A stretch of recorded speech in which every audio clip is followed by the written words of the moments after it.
Bienvenidas, amigas y amigos de la televisión universitaria. Qué bueno que nos vemos otra vez en Diametral Periodismo de Coyuntura. Yo soy Temoris Greco.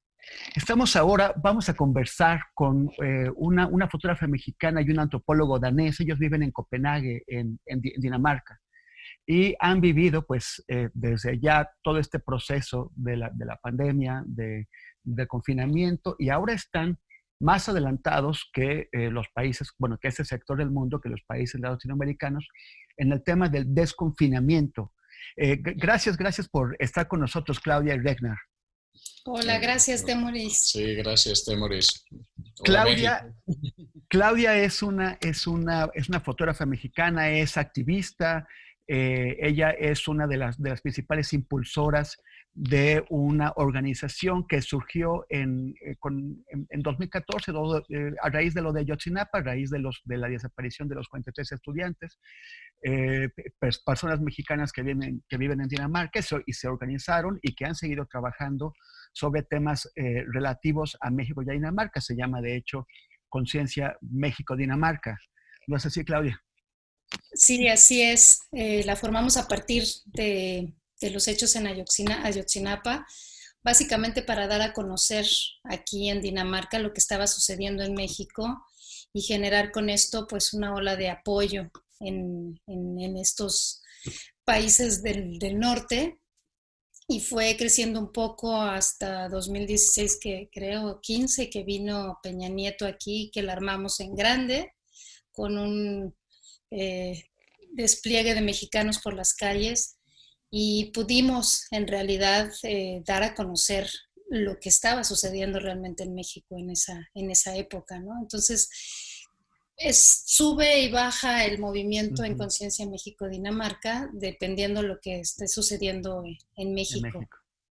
Y Regnar Christensen es un antropólogo. Él vivió en México. No sé si es que aquí se conocieron ustedes, pero Regnar estuvo trabajando en la Oficina de las Naciones Unidas contra las Drogas y el Delito. Y también, y como antropólogo, hizo trabajos sobre religión popular aquí en México. Recientemente publicaron un libro sobre el que hablaremos al final, Los hijos de Gregoria. Pero por lo pronto, la cosa es cómo se siente, ya que pues han estado en esta vorágine que provocó la pandemia en Europa, todo este miedo, este caos, esta incertidumbre, y ahora están pasando a otra etapa, pero supongo que tienen que ser bastante, debe haber como inquietud, ¿no? En cuanto a los riesgos que eso puede conllevar. Sí, bueno, ¿quién inicias tú? Sí, bueno, inicio yo. Sí, en realidad, desde que empezó el desconfinamiento, que ya aquí en Dinamarca tenemos prácticamente mes y medio, en que digamos que la primera etapa fue, como decían aquí, mandar al segundo frente a las calles, al trabajo, que fueron escuelas, desde guardería hasta el quinto año de primaria. Entraron a las escuelas con medidas de desfase en la entrada de los niños, por ejemplo, ¿no? Entonces, los primeros que salieron fueron los niños, los maestros, los pedagogos, todos pues, con la incertidumbre. Muchos padres no mandaron a sus hijos a la escuela y poco a poco como se fue restaurando la actividad, no la normalidad, porque a la fecha todavía no están en un proceso normal, pero fue ese frente. Se mandaron algunas personas que trabajan en el gobierno, empresas privadas también que ya podían regresar a las oficinas. Poco a poco se fue viendo más gente en las calles. Y bueno, hay dos formas de verlo, diría yo, ¿no? La gente que se ve muy relajada, que yo he visto desde el inicio, gente muy relajada, y las personas que están muy preocupadas por lo que pueda pasar. Y hay una mezcla, en realidad, como yo lo he vivido al menos, es como con esa mezcla. La incertidumbre está en todos, porque pues ha afectado mucho la economía. Hay, pues hay empresas que han cerrado, líneas aéreas que ya quebraron, la hotelería, toda la infraestructura turística, creo que es una de las más afectadas, en todo el mundo será, ¿no? Y bueno, esa es como la primera fase que se abrió hace ya mes y medio. Hace una semana prácticamente se sintió que se abrió todo, que no se ha abierto del todo. O sea, pero se sintió, o sea, por una decisión de las autoridades, o se sintió porque algo pasó en la sociedad y la gente como que actuó con mayor libertad. Bueno, yo creo que a lo mejor la historia nunca ha sido una cerradura tan duro aquí. Sí, se cerró el país y todo esto, pero no como en España, en Italia, por ejemplo, donde de plano no se puede salir sin un permiso y la policía checan y todo esto. Nunca hubo esto aquí. Siempre podríamos salir en la calle, dar una vuelta. Tuvimos que tener la sana distancia y bueno, los supers estaban abiertos. Otras tiendas no. Así que nunca hubo ese golpe totalmente fuerte, pero siempre aquí nos comparamos con Suecia, que ha sido más abierto aún. Y por ejemplo, se puede decir ahora están abriendo más, pero todavía hay cosas que no se van a permitir, ¿eh? Por ejemplo, ir de viaje, solo abrieron a 3 países, a Noruega, a Islandia y a Alemania. A los escandinavos y Alemania. A Suecia no. A Suecia no, porque tienen alta, ¿cómo se dice? Alta tasa de COVID. De infecciones. Ajá. De infecciones. Entonces, en realidad solo han escogido 3 países donde podemos ir de vacaciones. Ahora que mencionas a Suecia, ha sido muy polémico el método sueco de enfrentar la COVID, ¿no? Para algunos fue un reflejo de todo lo que se admira en Suecia, de innovación y de apertura, porque allá realmente muchas cosas permanecieron abiertas. Y las medidas de confinamiento fueron pues muy pocas en comparación con otros países de la región. Sí. Se menciona que ha habido hasta el momento un mayor índice de mortalidad en Suecia que en los países escandinavos vecinos, como donde ustedes están. Pero por el otro lado, ¿habrá habido algún beneficio la forma en que los suecos lo hicieron? ¿Habrá habido un menor impacto en la economía o en la salud mental de las personas? ¿Cómo lo ven ustedes? Bueno, yo creo que definitivamente menos impacto económico, negativo, sí. Hay mucha polémica, pero también se habla de que se ha exagerado la manera de ver a Suecia en cuanto al relajamiento de la gente. Lo que se ha visto, o yo sé por gente que ha viajado a Suecia, porque tienen familia allá, es que la gente digamos que se autoconfinó. El Estado no les dijo, el gobierno no les dijo, háganlo, pero mucha gente sí se encerró en sus casas. Ajá. No salía. Definitivamente no se cerraron escuelas, pero sí se redujo la actividad extraescolar para los niños. Y yo también creo que a nivel psicológico no afectó tanto, ¿no? No ha tenido tanto impacto en la sociedad como es aquí. Pero también podemos decir que no se sabe todavía, porque tal vez a finales de año se podrá saber si el hecho de que se haya infectado muchísima más gente allá porque el contagio fue mayor, va a ser benéfico porque ya va a ser una sociedad inmune al virus o no.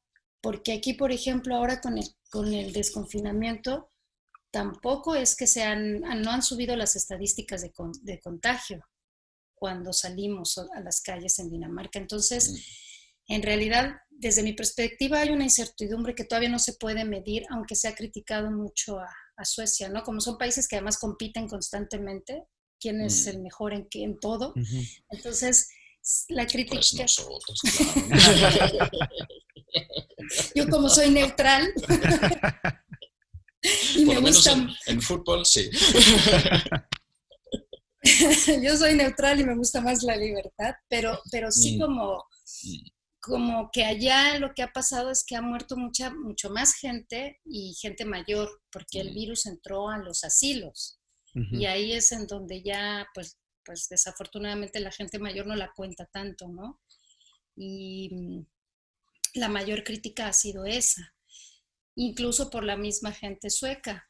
Pero las autoridades suecas siguen como muy firmes en su decisión, que ellos lo llaman, que han tomado decisiones científicas y no políticas, y acá se han tomado decisiones políticas y no científicas, Ajá. que al inicio justamente el que tendría que ser el que liderara toda la pandemia, digamos que el Gatel danés, lo aislaron un poco por su forma de ver la infección.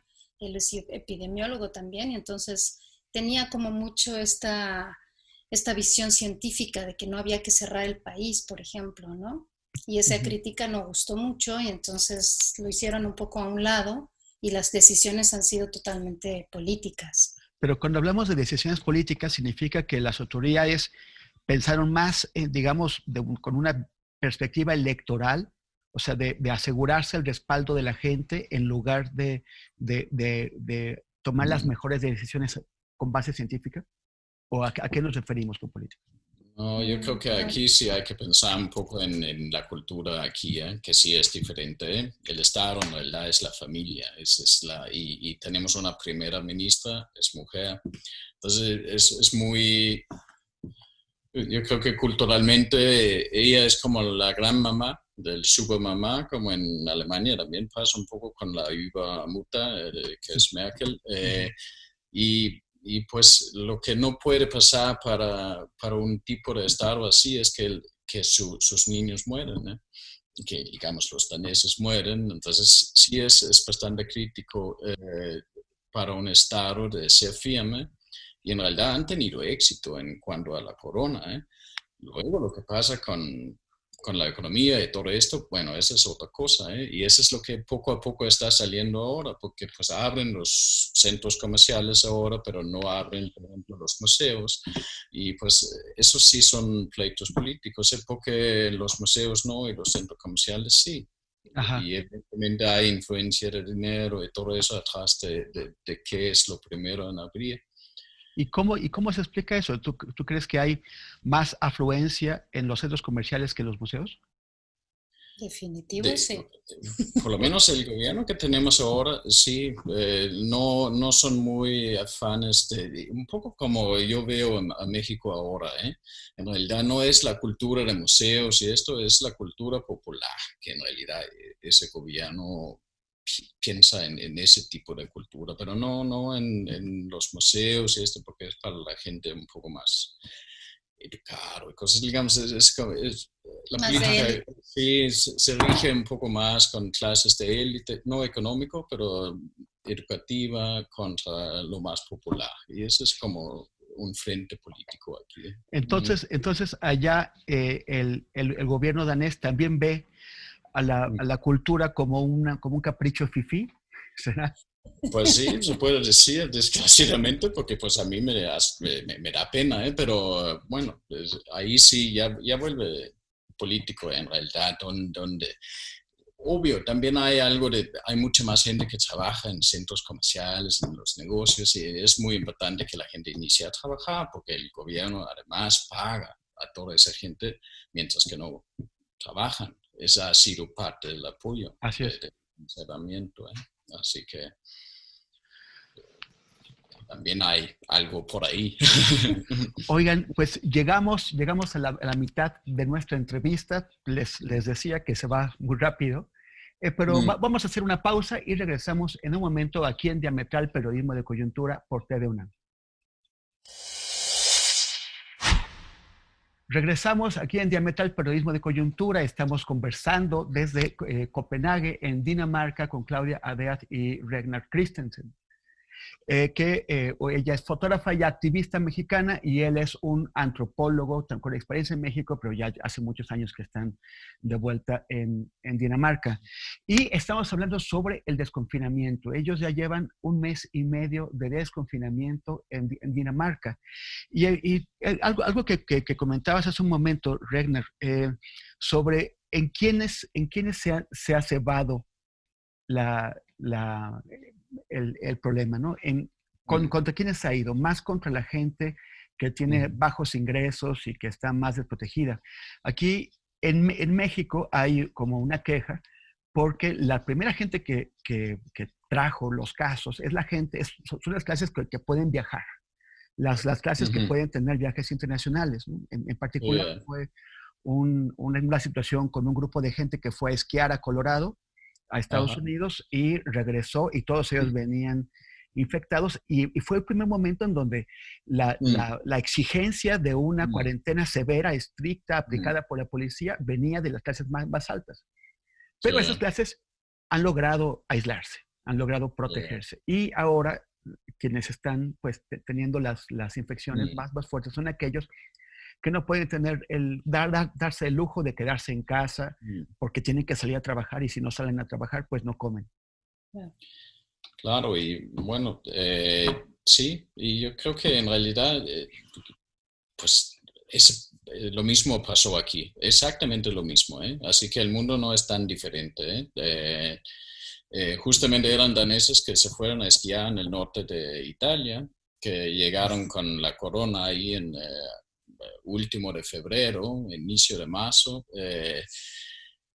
y se pasaron bastante mal, pero no murieron ni nada porque eran jóvenes, sanos, fuertes, y luego pues se expandió el COVID aquí y pues los que han muerto, bueno, primordialmente, digamos la mayoría vienen, sí, de casas chiquitas, es gente con pocos recursos, muchos son migrantes, trabajan en el sector salud o pues en tienditas, digamos, gente que en realidad no han parado, han salido y claro tienen un mayor contagio o riesgo de contagio.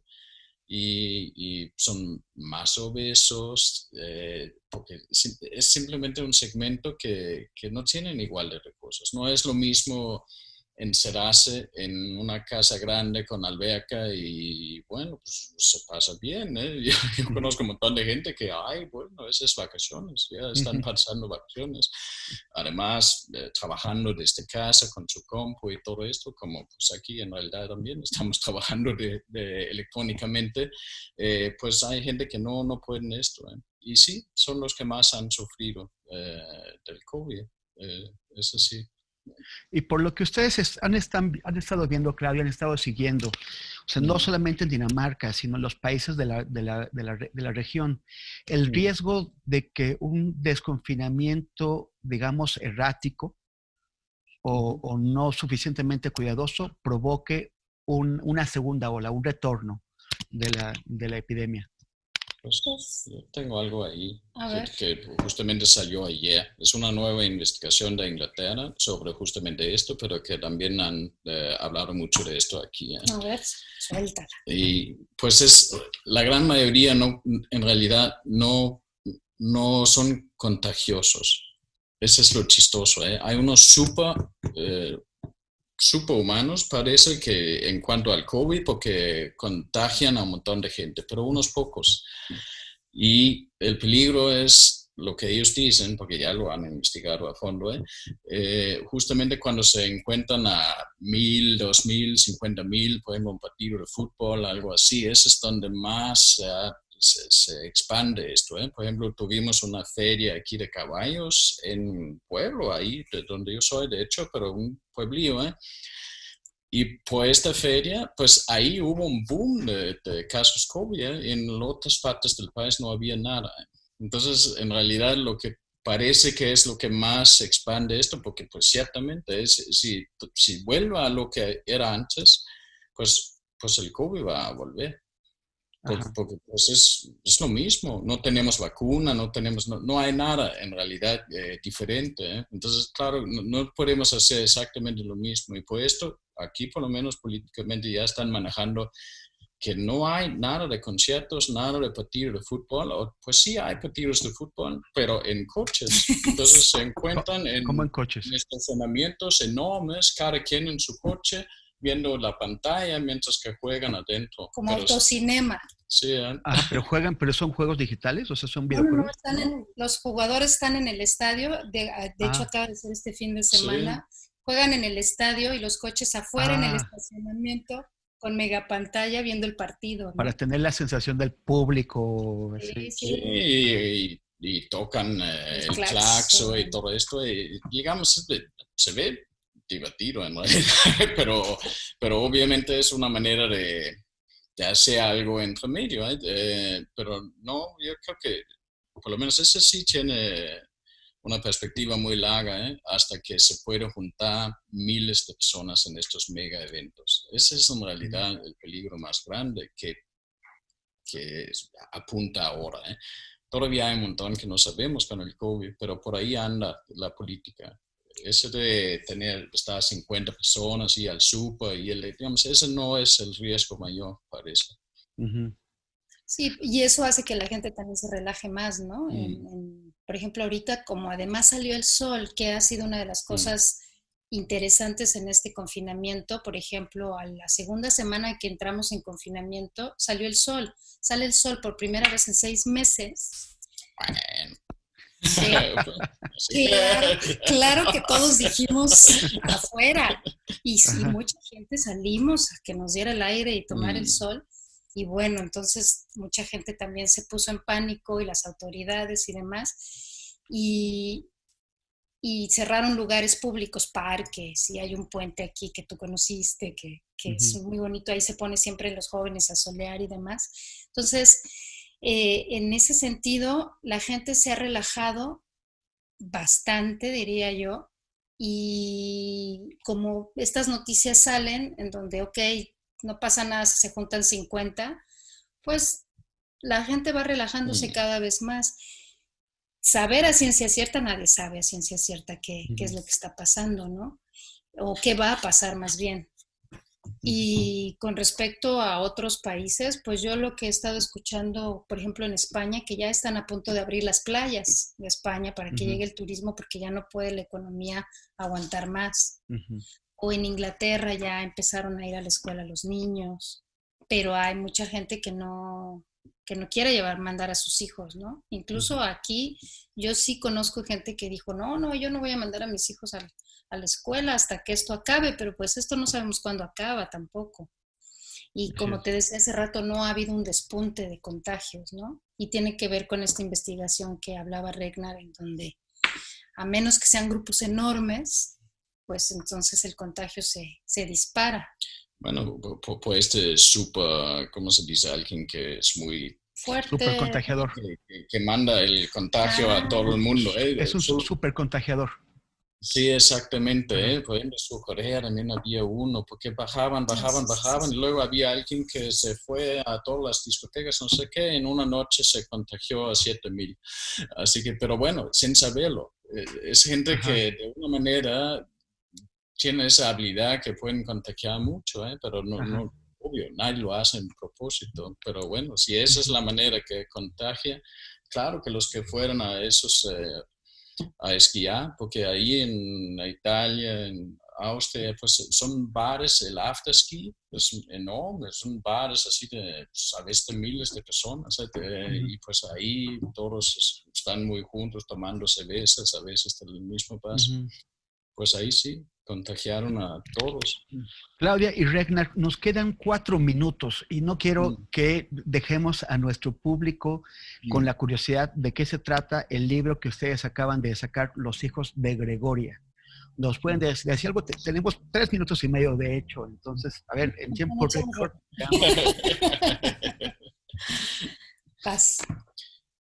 Bueno, pero es un libro sobre una familia mexicana, pero es mucho más. Es también sobre un contexto social, marginal de la Ciudad de México. Es súper divertido, porque pues está escrito con las voces, es en la viva voz de la gente. Entonces, en realidad, si alguien quiere escuchar el buen calor mexicano de la ciudad y un montón de rollos, un montón de problemas. También la delincuencia está ahí, digamos, es bien complicado. Y es como un diagnóstico de un México bastante real y muy vitaliza, pero también muy cabrón. Ajá. Sí, es un libro que básicamente son los relatos de Gregoria y sus 7 hijos hablando de diferentes eventos durante su vida, durante los últimos, qué sé yo, 40 años, y cada personaje habla del mismo evento desde su perspectiva. Entonces eso hace muy ricas las historias que están estructuradas de una manera muy especial. O sea, el libro también lleva una narrativa porque a pesar de que no hay voces nuestras, en realidad es pura edición de sus diálogos, de las entrevistas que hicimos, pues está estructurado de manera narrativa. Básicamente hay tramos que parecen novela, hay tramos muy cinematográficos o fragmentos del libro que son muy cinematográficos. Y sí es tragicómico en realidad, ¿no? Porque de pronto estás leyendo algo muy serio y te botas de la risa de algún comentario que hace, ya sea Gregoria, que es muy simpática, o Mario, o el Six Pack, o cualquiera de los personajes. Y pues sí, es como una radiografía que yo diría que es muchas familias en México, ¿no? El otro día alguien que escribió Edgar Marín, que escribió una crónica, me decía me preguntaba de uno de los personajes, ¿no?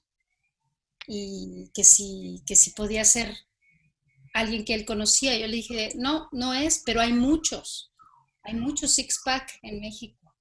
¿Hay muchos qué? Six Pack es el... Bueno, es el apodo de uno de los personajes. Ajá. Es el apodo de un personaje. Six Pack, ok. Me lo imagino como alguien que yo conozco.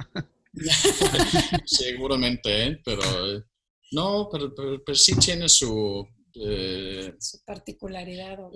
Y es un estilo, no sé si se conocen a Alisievich, si se conocen, bueno, los hijos de Sánchez, digamos, sí andan hilando voces, pareciendo ficción, pero es realidad. Y sí, yo creo que es un diagnóstico del México. Yo como antropólogo diría, pues ahí sí hay la clave para entender un poco más todo lo que está pasando. En el México de hoy. Sí, porque pues todo lo que pasa es relaciones entre ellos, cómo se conectan también con la escuela, la cárcel, la manera de rifándose la vida. Pues sí, ahí está la religión popular, que también es parte grande de este. Y algo que me gustaría mucho decir es que algo base o básico en este libro es escuchar a esa gente, ¿no? O sea, nos dimos a la tarea de escuchar a la gente, que una de las cosas que yo siempre digo es, somos una sociedad en general que hemos perdido la capacidad de escucha. Y eso es justamente lo que hace falta en cualquier lugar para entender a las comunidades a las que hay que dar apoyo en muchos sentidos, ¿no? No marginalizarlas, o se marginaliza porque no se les entiende y entonces pues mejor tapamos el problema o hacemos lo que nosotros creemos que esa gente necesita. Y entonces todos los análisis académicos de hecho vienen haciéndose en, ok, yo pienso que ellos piensan. Ajá. Y no es lo que ellos piensan. Y eso ha generado, desde mi perspectiva, que no soy académica, eso ha generado como una desconexión, una distancia entre los grupos marginales y la gente que los estudia o que aplica políticas públicas, ¿no? Muy bien. Y bueno, aquí pues hay que reconocer que Regna fue el primero en decir, ok, aquí hay que escuchar, y hace toda esta estructura que también está basada en en la metodología Dogma. Claudia, Regner, muchas gracias. Se nos acabó el tiempo, pero qué bueno que estén allá. Cuídense, y también a todos nuestros amigos de TV UNAM. Muchas gracias. Recuerden, prevención sin pánico. Hay que cuidarnos, hay que quedarnos en casa y nos vemos el próximo sábado. Gracias, amigos.